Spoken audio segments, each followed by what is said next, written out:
કોઈ પણ પરીક્ષાનું પેપર તમે ઉઠાવી લો, બંધારણનો મહત્વનો એકાદો અનુચ્છેદ તો આવે અને આવે જ છે.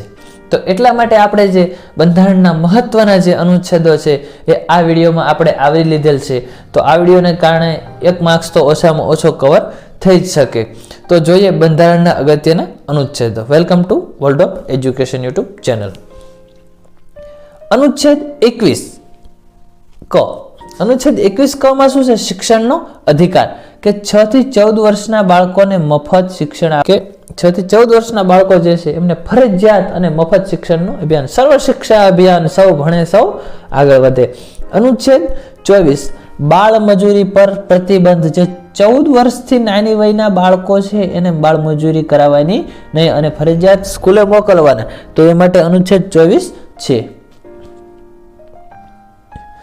અનુચ્છેદ 32 બંધારણીય ઇલાજોનો અધિકાર. બાબા સાહેબ આંબેડકરે તો અનુચ્છેદ 32 ને બંધારણનું હૃદય કહેલું છે. અનુચ્છેદ 40 ગ્રામ પંચાયતોની સ્થાપના.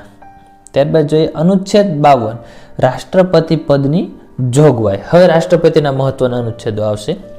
અનુચ્છેદ 53 રાષ્ટ્રપતિ ત્રણેય સેનાના અધ્યક્ષ રહેશે. ભૂમિ દળ, હવાઈ દળ અને નૌકાદળ, આ ત્રણેય દળના રાષ્ટ્રપતિ મુખ્ય અધ્યક્ષ છે અને એવું કલમ 53(2) માં લખેલું છે આપણા બંધારણમાં. અનુચ્છેદ 54 એમાં રાષ્ટ્રપતિની ચૂંટણી. અનુચ્છેદ 55 રાષ્ટ્રપતિની ચૂંટણીની પ્રક્રિયા. અનુચ્છેદ 58 રાષ્ટ્રપતિના પદની લાયકાત. ખાસ યાદ રાખવું, 52 માં રાષ્ટ્રપતિના પદની જોગવાઈ, અનુચ્છેદ 53(2) માં ત્રણેય પાંખના વડા, 54 માં ચૂંટણી, 55 માં ચૂંટણીની પ્રક્રિયા, 58 માં પદની લાયકાત, કે એમની લાયકાત પણ હોવી જોઈએ ને તો જ એમના પદ ઉપર નિમણૂક થઈ શકે. ત્યારબાદ 60 માં રાષ્ટ્રપતિના શપથ અને તરત 61 માં મહાભિયોગ. 60 માં શપથ લેવાના અને 61 માં મહાભિયોગ થાય. અનુચ્છેદ 72 માં રાષ્ટ્રપતિને સજા માફ કરવાની સત્તા, કે કોઈ પણ સજા માફ કરવાની સત્તા રાષ્ટ્રપતિ પાસે હોય છે. અનુચ્છેદ 76 એટર્ની જનરલ. અનુચ્છેદ 76 મુજબ એટર્ની જનરલ હોય છે. અનુચ્છેદ 79 તો એમાં સંસદની રચના.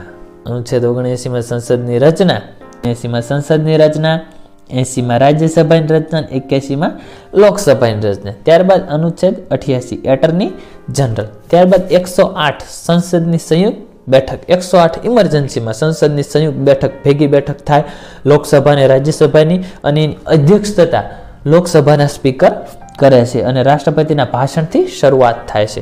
અનુચ્છેદ 110 નાણાં ખરડો. 110 નાણાં ખરડો છે.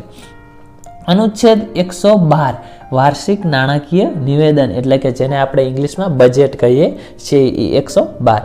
અનુચ્છેદ 123 રાષ્ટ્રપતિને વટહુકમ બહાર પાડવાની સત્તા. રાષ્ટ્રપતિ કહી દે 1, 2, 3 વટહુકમ બહાર પાડી દીધો એમ.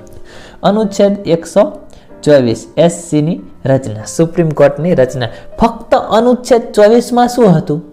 તો ફક્ત અનુચ્છેદ 24 માં બાળ મજૂરી ઉપર પ્રતિબંધ હતો. અનુચ્છેદ 124 માં શું છે? તો SC એટલે કે સુપ્રીમ કોર્ટની રચના. હવે અનુચ્છેદ 324 માં શું હશે? તો એમાં ચૂંટણી પંચનું હશે. અનુચ્છેદ 148 કેગ. અનુચ્છેદ 213 તો રાજ્યપાલની વટહુકમ બહાર પાડવાની સત્તા. રાષ્ટ્રપતિની વટહુકમ બહાર પાડવાની સત્તા 1, 2 અને 3. 123 અને રાજ્યપાલની તો એની 2 આગળ આવી જશે અને 1 અને 3. ત્યારબાદ જોઈએ અનુચ્છેદ 214 મુજબ હાઈકોર્ટની સ્થાપના, મતલબ કે રચના, હાઈકોર્ટની રચના. અનુચ્છેદ 280 નાણાં પંચની રચના. અનુચ્છેદ 312 અખિલ ભારતીય સેવાઓ, IAS, IPS ને IFS, આ 3 છે. અનુચ્છેદ 324 ચૂંટણી પંચ. મેં આગળ કીધું તું ફક્ત 24 માં શું આવશે? તો બાળ મજૂરી પ્રતિબંધ. ત્યારબાદ અહીંયા શું આવ્યું? 324 માં ચૂંટણી પંચ. ત્યારબાદ જોઈએ અનુચ્છેદ 331 મુજબ એવું છે કે રાષ્ટ્રપતિ લોકસભામાં 2 એંગ્લો ઇન્ડિયનની નિમણૂક કરી શકે. ત્યારબાદ 32 નથી પછી તરત 33 છે. અનુચ્છેદ 33 મુજબ રાજ્યપાલને જો જરૂર લાગે તો રાજ્યની વિધાનસભામાં 1 એંગ્લો ઇન્ડિયન નિમણૂક કરી શકે. અનુચ્છેદ 52 રાષ્ટ્રીય કટોકટી. અનુચ્છેદ 356 બંધારણીય કટોકટી કે જે રાષ્ટ્રપતિ શાસન લાગે એ 356 મુજબ. અને અનુચ્છેદ 360, તો 360 શું છે કે નાણાકીય કટોકટી. અનુચ્છેદ 365, જો નાણાકીય કટોકટી હજી સુધી આપણા દેશમાં કોઈ દિવસ લાગી નથી. અનુચ્છેદ 365 કે રાજ્ય કેન્દ્રના આદેશોનું પાલન કરવામાં નિષ્ફળ જાય તો રાષ્ટ્રપતિ શાસન.